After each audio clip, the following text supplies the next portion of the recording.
దూరం నుంచి చూస్తే ఇది ఒక తోడేలులా కనిపిస్తుంది. కానీ దగ్గరగా చూస్తే ఇది ఒక సాధారణ తోడేలు కాదని అర్థమవుతుంది.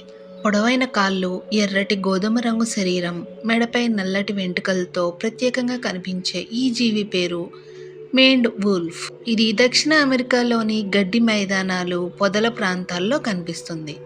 ముఖ్యంగా బ్రెజిల్, అర్జెంటీనా, బొలివియా వంటి దేశాల్లో నివసిస్తుంది. పేరులో వుల్ఫ్ అని ఉన్నప్పటికీ ఇది నిజమైన తోడేలు కాదు, నక్క కూడా కాదు.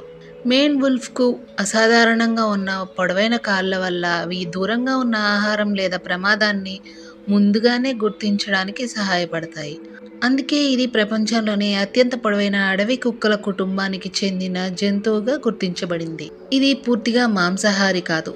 దీని ఆహారంలో సుమారు 60% పండ్లు, మొక్కలు, దుంపలే ఉంటాయి. ముఖ్యంగా వుల్ఫ్ యాపిల్ అనే పండును చాలా ఇష్టపడుతుంది. మిగిలిన ఆహారంగా చిన్న జంతువులు, పక్షులు, పురుగులను వేటాడుతుంది. ఇతర తోడేళ్ళ గుంపులుగా కాకుండా మెయిన్ వుల్ఫ్ ఎక్కువగా ఒంటరిగా జీవిస్తుంది. తన ప్రాంతాన్ని గుర్తించడానికి ఘాటైన వాసన కలిగిన మూత్రాన్ని ఉపయోగిస్తుంది. అందుకే దీన్ని కొన్నిసార్లు స్కంక్ వుల్ఫ్ అని కూడా పిలుస్తారు. అలాగే ఇది సాధారణంగా తోడేళ్లలా అరవకుండా దూరం వరకు వినిపించే ప్రత్యేకమైన రోర్ బార్క్ శబ్దాన్ని చేస్తుంది. ప్రకృతిలో వింతగా కనిపించే ప్రతి జీవి వెనుక ఒక అద్భుతమైన పరిణామ కథ దాగి ఉంటుంది.